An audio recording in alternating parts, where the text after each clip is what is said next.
Shalom saudara, kami juga menginformasikan kepada saudara setiap hari Selasa pukul 19.30 GBI River of Life selalu mengadakan pertemuan Bible Talk yang akan memberkati setiap jemaat Tuhan membangun iman jemaat Tuhan. Kami tunggu kehadiran saudara. Tuhan Yesus memberkati.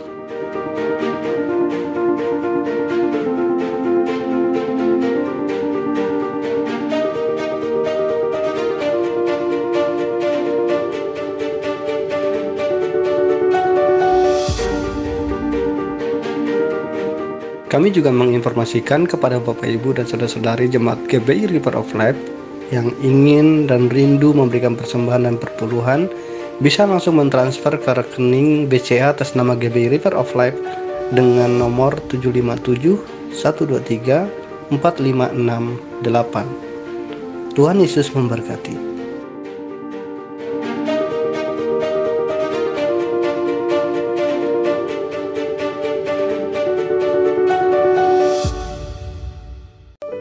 Puji nama Tuhan, Shalom. Sekali lagi Shalom, jemaat GBI River of Life yang dikasihi oleh Tuhan. Bagaimana kabarnya pagi hari ini?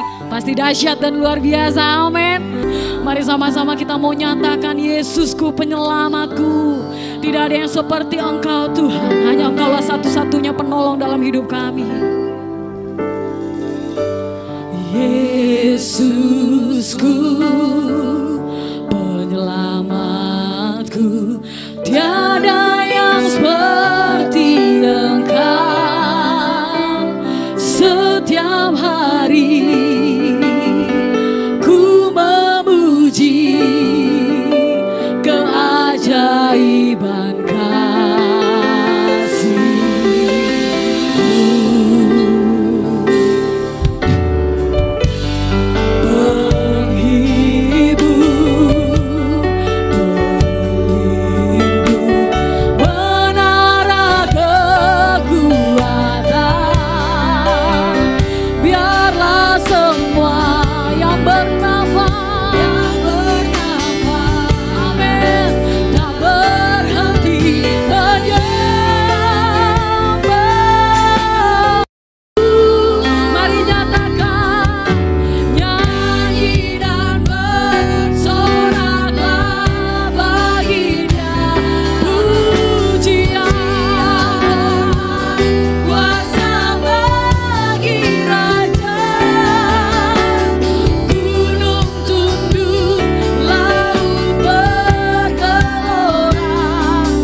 janji-Mu, yes Lord.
Kristus.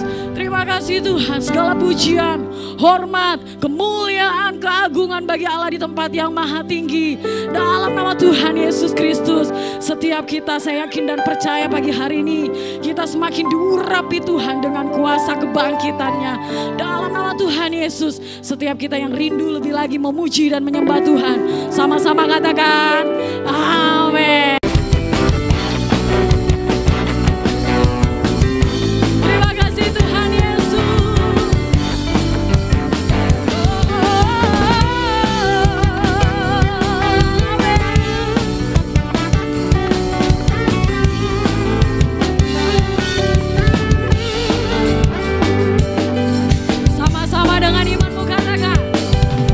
Dia mati bagiku, Dia bangkit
kami sungguh bersuka cita di dalam hadirat-Mu hari ini Tuhan.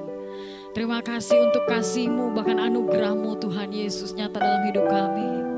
Mari saudara-saudari yang dikasih oleh Tuhan, kita siapkan hati kita untuk diberkati oleh kebenaran firman Tuhan hari ini. Berbicaralah Tuhan kepada setiap kami, lawat kami lebih lagi Tuhan Yesus Kristus.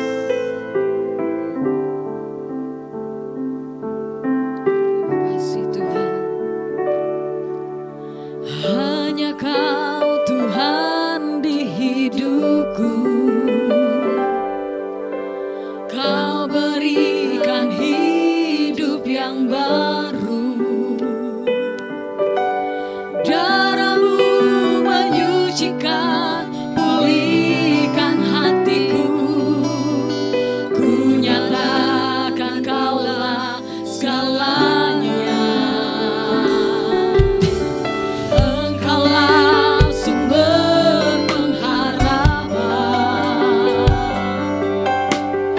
Bersama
serahkan kepada hambanya yang melayani kebenaran firman Tuhan.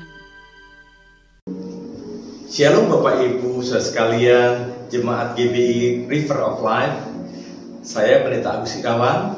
Saya bersyukur kepada Tuhan dan berterima kasih kepada Gembala Jemaat GBI River of Life yang telah mempercayakan pada hari ini untuk menyampaikan firman Tuhan. Sebelum kita mendengarkan firman Tuhan, mari kita sama-sama berdoa. Bapa, kami datang kepadamu. Kami bersyukur kalau pada hari ini kami boleh beribadah kepadamu ya Tuhan. Dan sebentar kami akan mendengarkan firman-Mu. Kiranya Tuhan Engkau hadir di tengah-tengah kami, dimanapun kami berada ya Tuhan. Dan firman-Mu merupakan jawaban bagi setiap pergumulan kami, bagi setiap masalah kami, sehingga setiap kami yang mendengarkan firman-Mu dijamah dan diberkati oleh Tuhan. Urapi dan pakai hamba-Mu untuk menjadi saluran berkat firman-Mu pada saat ini. Di dalam nama Tuhan Yesus Kristus kami berdoa dan kami siap untuk menyambut kebenaran firman-Mu. Haleluya. Amin. Bapak Ibu yang dikasihi oleh Tuhan, kalau kita melihat hari-hari ini, masalah tidak ada habis-habisnya. Kita menantikan kapan pandemi ini akan berlalu, kita belum punya jawaban yang pasti. Bahkan dari waktu ke waktu kita sudah menjalankan PPKM dari 4 dan sekarang kita masuk PPKM 3 dan kita tidak tahu kapan akan menurun kembali dan akan bebas dari COVID ini. Dan COVID ini menimbulkan begitu banyak masalah. Masalah rumah tangga, masalah ekonomi, masalah pekerjaan. Tidak sedikit yang menerima pemutusan hubungan kerja. Tidak sedikit ya saudara-saudara dikasihinya dipanggil oleh Tuhan karena penyakit ini. Dan banyak lagi masalah yang kita hadapi. Nah saat ini kita mau belajar dari firman Tuhan. Apa kunci menang di masa sulit ini? Untuk itu kita akan membaca dalam 1 Samuel pasal yang ke-30 ayat 1 sampai dengan ayat yang ke-6. Ketika Daud serta orang-orangnya sampai ke Siklag pada hari yang ketiga, orang Amalek telah menyerbu tanah Negeb dan Siklag. Siklag telah dikalahkan oleh mereka dan dibakar habis. Perempuan-perempuan dan semua orang-orang yang ada di sana, tua dan muda, telah ditawan mereka dengan tidak membunuh seorang pun. Mereka menggiring sekaliannya, kemudian meneruskan perjalanannya. Ketika Daud dan orang-orangnya sampai ke kota itu, tampaklah kota itu terbakar habis, dan istri mereka serta anak mereka yang laki-laki dan perempuan telah ditawan. Lalu menangislah Daud dan rakyat yang bersama-sama dengan dia itu dengan nyaring, sampai mereka tidak kuat lagi menangis. Juga kedua istri Daud ditawan, yakni Ahinoam perempuan Yisril dan Abigail bekas istri Nabal orang Karmel itu. Dan Daud sangat terjepit karena rakyat mengatakan hendak melempari dia dengan batu. Seluruh rakyat itu telah pedih hati, masing-masing karena anaknya laki-laki dan perempuan. Tetapi Daud menguatkan kepercayaannya kepada Tuhan Allahnya. Dalam pembacaan ini latar belakangnya adalah Daud saat itu sedang dipuji-puji oleh penduduk, oleh rakyat, dan wanita-wanita mengatakan Daud telah mengalahkan berlaksa-laksa, tapi Saul cuma mengalahkan beribu-ribu, atau dibalik, Saul mengalahkan beribu-ribu dan Daud mengalahkan berlaksa-laksa. Dan inilah yang membuat hati Saul menjadi marah dan dia hendak membunuh Daud. Kemudian Daud beserta tentaranya melarikan diri dari kota ke kota, dari desa ke desa, dan akhirnya Daud sampai di suatu tempat yang bernama Siklag. Bapak Ibu, kalau kita membaca, kalau melihat di peta, maka Siklag itulah bagian kecil dari kota Filistin. Dan ketika Raja Filistin tahu bahwa di situ ada segerombolan orang, maka bertanyalah raja itu, siapa itu yang ada di sana? Dan orang-orang melaporkan bahwa itu adalah Daud dan tentaranya yang telah melarikan diri dari Saul. Kemudian timbullah suatu keinginan dari Raja Filistin ini. Kalau begitu kita bersekutu, kita bergabung dengan tentaranya Daud, dan kita akan kembali menyerang Saul, maka kita akan menang. Raja Filistin tahu Daud telah mengalahkan Goliat yang begitu besar. Tadinya bangsa Israel, tentara-tentara Israel tidak ada berani melawan Daud, melawan Goliat. Tapi kita melihat Daud begitu tampil dan bisa mengalahkan Goliat yang begitu besar. Padahal Daud kecil, ya, tapi dia bisa mengalahkan Goliat yang begitu besar. Nah, ketika ada di sana, maka Raja Filistin ini hendak bergabung tentaranya dengan tentara Daud dan kembali mau menyerang Saul. Kemudian terjadilah kesepakatan dan akhirnya mereka mau bersekutu, mereka mau bergabung, tentara Filistin dan tentaranya Daud untuk kembali menyerang Saul. Lalu apa yang terjadi, Bapak sekalian? Di tengah-tengah perjalanan tiba-tiba pasukan dari Filistin ini mulai curiga, jangan-jangan ini siasat Daud. Begitu kita dalam perjalanan, maka Daud akan menyerang kita dan kita bisa dikalahkan oleh Daud. Dan orang-orang Filistin berkata mungkin dalam hatinya, kita pasti bisa mengalahkan Saul karena tentaranya sebagian besar sudah mengikut Daud. Sebab itu nggak perlu pasukannya Daud kita bawa. Dan akhirnya Daud diminta kembali ke Siklag, nggak usah ikut perang. Lalu kemudian Daud kembalilah ke Siklag. Setelah 3 hari dalam perjalanan, Siklag ditinggalkan oleh Daud. Maka apa yang terjadi? Itu kota Siklag telah dikalahkan, telah dibakar habis oleh tentara orang Amalek. Jadi orang Amalek tahu bahwa Daud sedang pergi. Kita serbu kotanya. Karena pasukannya tidak ada semua, maka yang adalah tinggal anak-anak, orang tua yang sudah tidak bisa apa-apa. Dan akhirnya semua anak-anak, semua wanita, semua yang ada di situ ditawan oleh mereka dan digiring dibawa ke Amalek. Bapak Ibu yang dikasihi Tuhan, ketika Daud melihat itu semuanya, kotanya sudah terbakar habis, maka dikatakan firman Tuhan yang kita baca tadi, mengalami suatu kepedihan hati yang luar biasa. Bukan itu saja, bukan karena istri anaknya telah ditawan, tapi rakyat hendak melempari dia dengan batu. Karena ini semua gara-gara Daud ini, maka mereka kehilangan segala-galanya. Tapi di tengah-tengah kesulitan seperti itu, tengah masalah seperti itu, kita lihat apa yang dilakukan oleh Daud sehingga dia bisa menang di masa sulit yang dihadapi. Ya, kesulitan luar biasa dialami, dia kehilangan keluarganya, dia kehilangan harta bendanya, banyak hal yang hilang dari dalam kehidupannya. Demikian juga saat ini banyak di antara kita yang mengalami sesuatu yang hilang dari kehidupan kita. Kesempatan mungkin hilang dalam pekerjaan kita. Mungkin juga ada saudara-saudara kita yang hilang karena meninggal akibat COVID. Mungkin juga di antara kita banyak yang mengalami sesuatu yang tertekan, tidak bisa berbuat apa-apa, mesti mengurungkan diri, mesti mengisolasi diri. Banyak masalah yang kita hadapi saat ini. Tapi kita mau belajar dari Daud ini bagaimana dia bisa menang di masa sulit yang dia hadapi. Yang pertama apa yang dilakukan supaya Daud bisa menang atas kesulitan yang dihadapi, yaitu ayat yang ke-6, yaitu bila kita menguatkan iman percaya kita kepada Tuhan. Di tengah-tengah kesulitan, di tengah-tengah masalah, padahal Daud itu ahli perang, jago, baru saja mengalahkan Goliat. Tapi tatkala dia mengalami kesulitan, mengalami pergumulan yang berat, yang dia lakukan adalah menguatkan iman percayanya kepada Tuhan. Sekali saya bacakan dalam ayat yang ke-6. Dan Daud sangat terjepit karena rakyat mengatakan hendak melempari dia dengan batu. Seluruh rakyat itu telah pedih hati masing-masing karena anaknya laki-laki dan perempuan. Tetapi Daud menguatkan kepercayaannya kepada Tuhan Allahnya. Ini kunci kemenangan untuk mengatasi masa sulit, yaitu dia menguatkan iman percaya kepada Tuhan. Dengan apa Daud menguatkan iman percaya kepada Tuhan? Kita bisa baca ayat yang ke-7 dan ayat yang ke-8. Lalu Daud memberi perintah kepada Imam Abiatar bin Ahimelek, bawalah efod itu kepadaku. Maka Abiatar membawa efod itu kepada Daud. Kemudian bertanyalah Daud kepada Tuhan, katanya, haruskah aku mengejar gerombolan itu? Akan dapatkah mereka kususul? Dan ia berfirman kepadanya, kejarlah, sebab sesungguhnya engkau akan dapat menyusul mereka dan melepaskan para tawanan itu. Daud yang begitu banyak pengalaman, tapi tatkala menghadapi satu masalah, kesulitan dalam kehidupannya, yang dia lakukan tetap dia bertanya kepada Tuhan, tetap berdoa kepada Tuhan.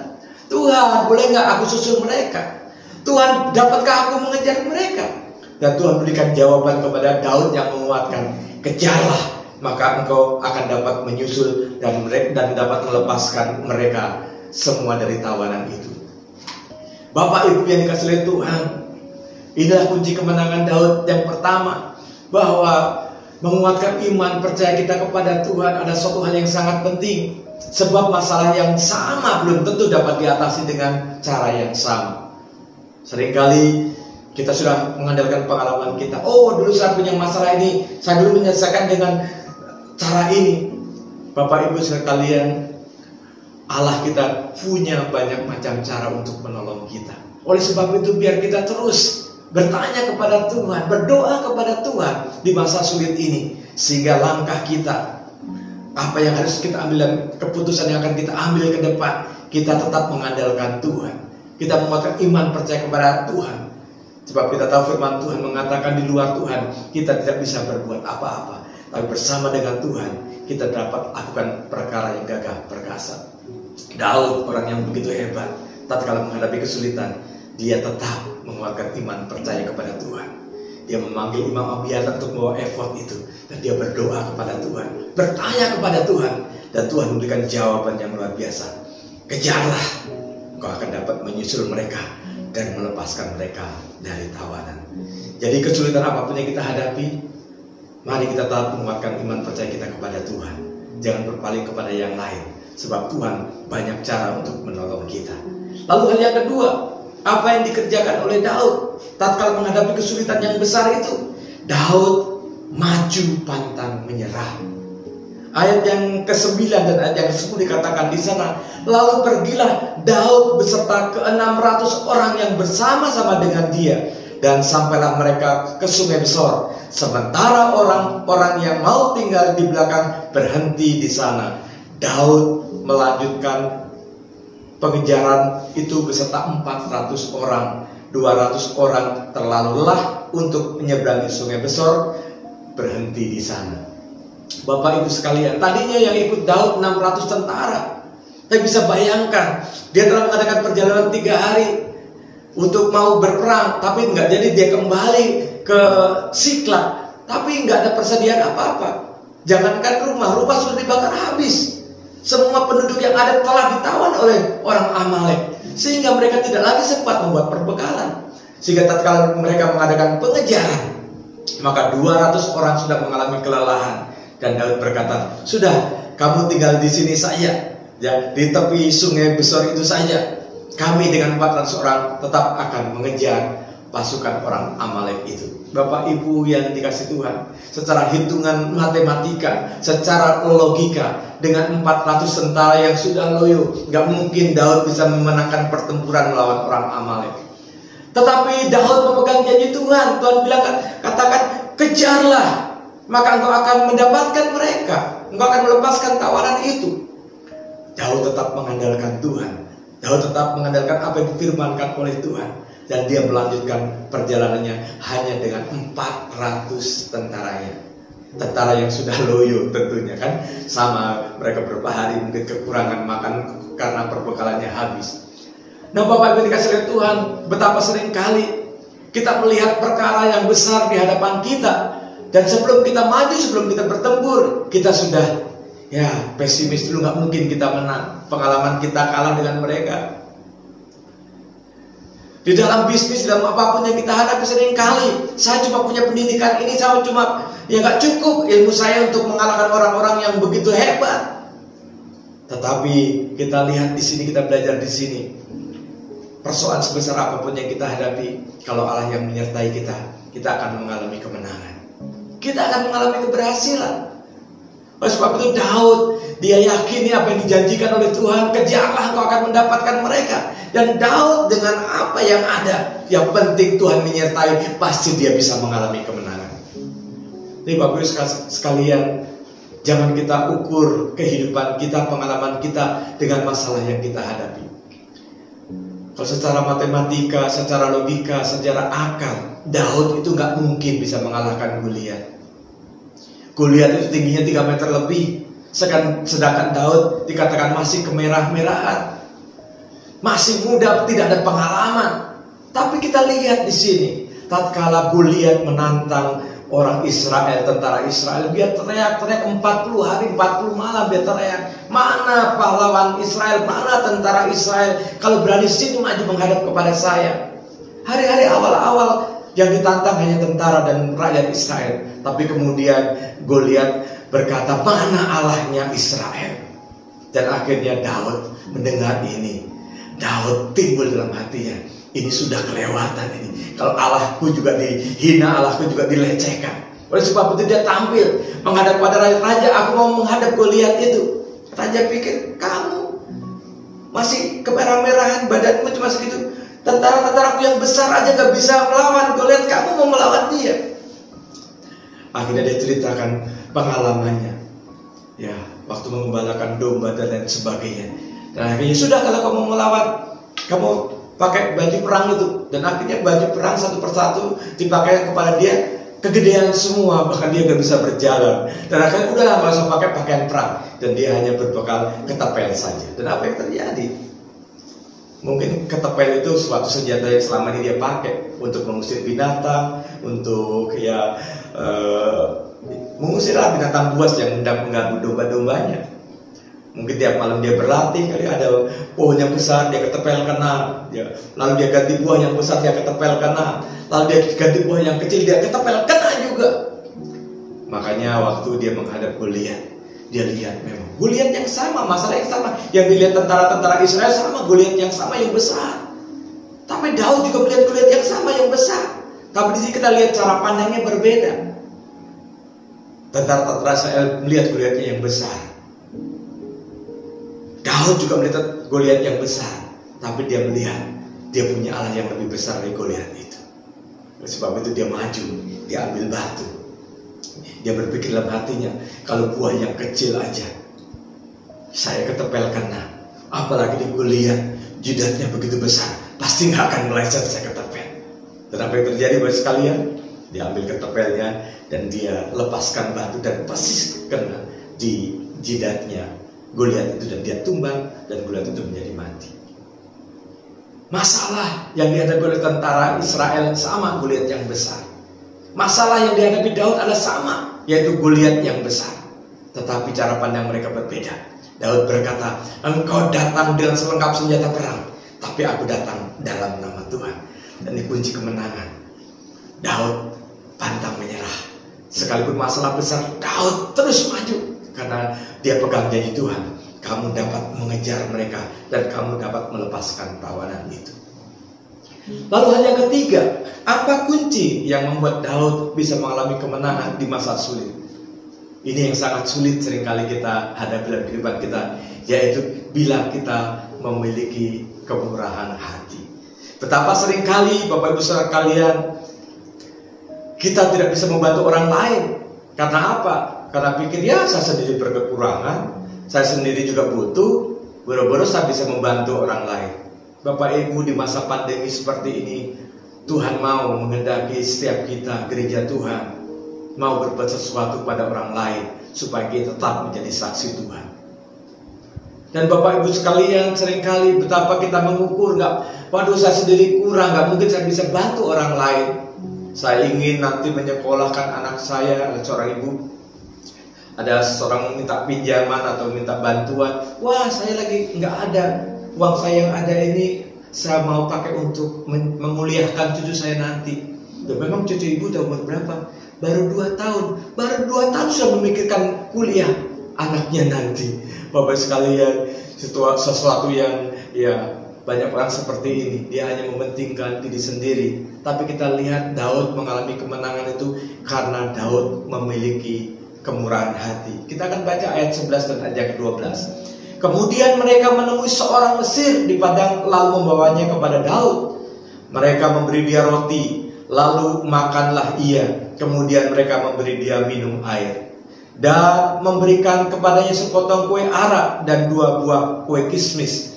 Dan setelah dimakannya, ia segar kembali, sebab ia tidak makan dan tidak minum selama 3 hari 3 malam.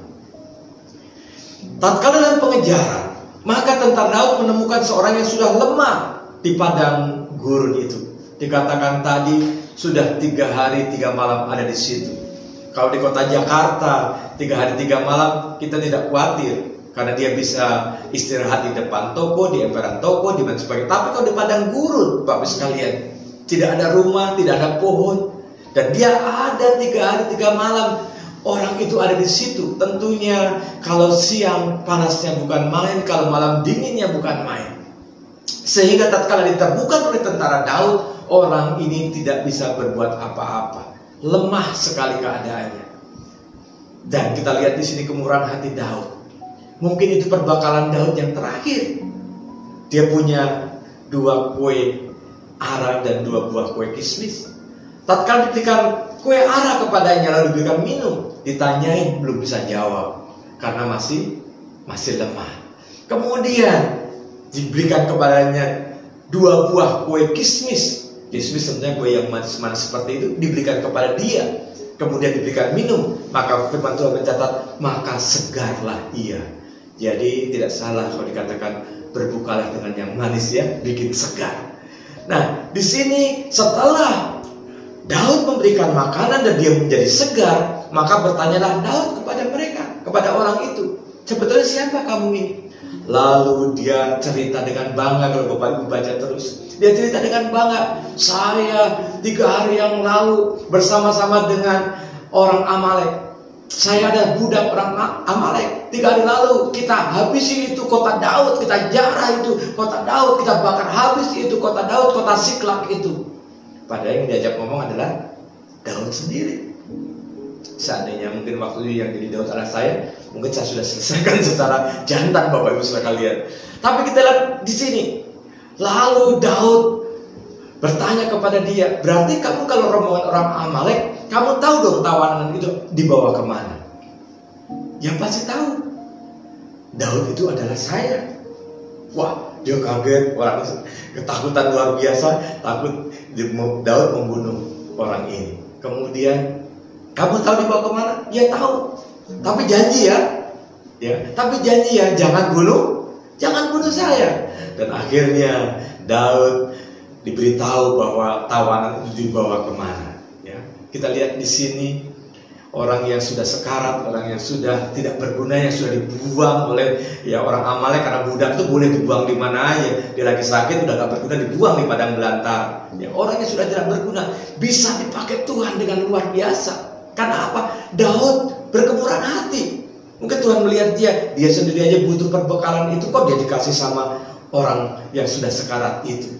Jadi Tuhan lihat, kalau gitu saya akan menolong Daud. Sehingga orang itu dipakai oleh Tuhan untuk menunjukkan di mana orang-orangnya Daud ditawan oleh orang Amalek. Dan betul, mereka pergi bersama orang ini dan ditunjukkanlah di mana tawanan itu dibawa oleh orang Amalek. Rupanya Bapak sekalian, mereka sedang pesta, mereka sedang bersukaria karena baru saja mengalahkan kota Daud.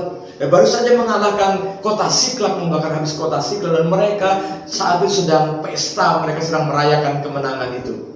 Bapak Ibu saudara sekalian, kalau orang sedang pesta, tentunya gak siap perang. Akhirnya timbul dalam hati Daud, besok pagi-pagi kita akan serbu mereka, kita akan serang mereka saat matahari sedang terbit. Dan apa yang terjadi? Pagi-pagi benar, Daud menyerang mereka.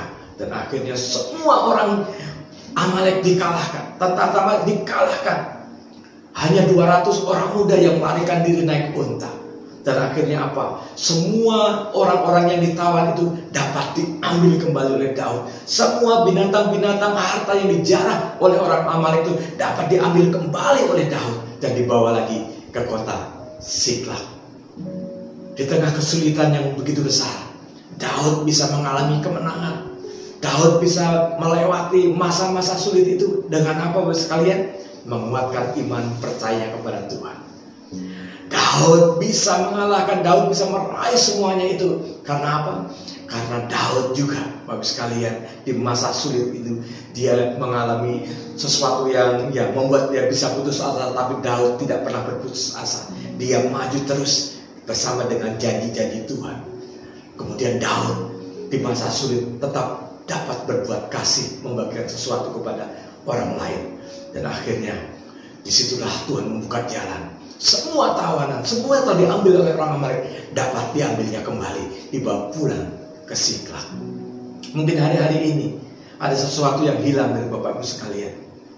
Mungkin kebahagiaan rumah tanggamu dirampas oleh iblis. Mungkin pekerjaanmu, tendermu yang seharusnya menjadi bagianmu diambil oleh orang lain. Tuhan sanggup mengembalikan, Tuhan sanggup memulihkan, sehingga di masa sulit ini kita tetap tampil sebagai seorang pemenang. Kita bisa tetap tampil sebagai anak-anak Tuhan yang memenangkan pertandingan di masa sulit ini. Oleh sebab itu sekali lagi, mari kita jalani hidup kita ke depan ini, di masa sulit ini. Terus kuatkan iman percaya kita kepada Tuhan.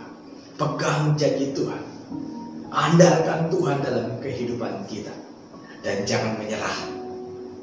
Terus maju bersama dengan Tuhan. Tetap berbuat baik kepada sesama kita. Sehingga kita menjadi kesaksian bagi banyak orang. Dan Tuhan dipermuliakan lewat kehidupan kita. Selamat menjalani hidup ini. Tuhan Yesus menyertai dan memberkati kita. Mari kita berdoa. Bapa, kami bersyukur untuk kebenaran firman-Mu yang telah kami dengar pada siang hari ini. Dimanapun kami berada, mungkin ada di antara kami ya Tuhan yang sedang mengalami masa sulit. Kami percayakan firman-Mu pada saat ini ya Tuhan, di mana Engkau telah memberikan kemenangan kepada Daud, dan Engkau pun sanggup memberikan kemenangan kepada setiap kami yang sedang menghadapi masa sulit saat ini ya Tuhan. Gereja-Mu GBI River of Life ini ya Tuhan, terus jadikan berkat bagi banyak orang ya Tuhan. Khususnya di masa pandemi ini kami tetap tampil sebagai Tuhan anak-anak-Mu yang mengasihi sesama kami. Kami berbuat sesuatu bagi sesama kami, sehingga lewat gereja-Mu di tempat ini juga nama Tuhan dipermuliakan. Tuhan memberkati Bapak Gembala dan seluruh tim pengembalaan yang ada di GBI River of Life ini ya Tuhan. Terus Tuhan urapi dan pakai, sehingga lewat gereja-Mu nama Tuhan dipuji dan dipermuliakan. Gereja ini menjadi gereja jawaban bagi banyak orang. Gereja ini menjadi Tuhan, banyak orang-orang mengalami pertolongan Tuhan. Dan gereja ini juga tetap menjadi berkat bagi banyak orang. Sekali lagi Bapak, di masa sulit, di masa pandemi seperti ini, kami rindu Tuhan, apa yang Kau lakukan untuk Daud, Kau juga kerjakan di dalam kehidupan kami dan gereja kami ya Tuhan. Terima kasih Bapak. Di dalam nama Tuhan Yesus Kristus, kami sudah berdoa dan kami terima kebenaran firman-Mu dengan penuh sukacita. Haleluya, haleluya, amin, amin. All my life you have been faithful. All my life you have been so good. With every breath that I am able, oh I will sing of the goodness of God. Kami juga menginformasikan kepada Bapak Ibu dan saudara-saudari jemaat GBI River of Life yang ingin dan rindu memberikan persembahan dan perpuluhan, bisa langsung mentransfer ke rekening BCA atas nama GBI River of Life dengan nomor 757 123 4568. Tuhan Yesus memberkati.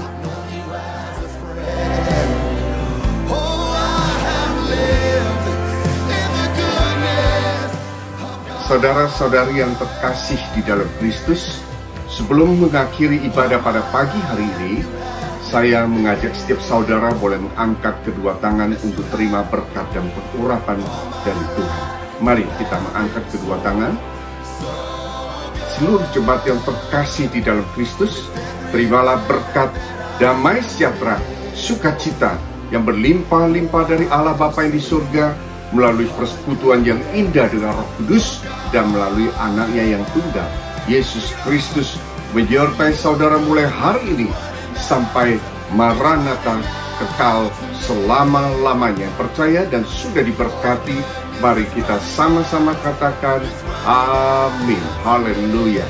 God bless you all and happy Sunday.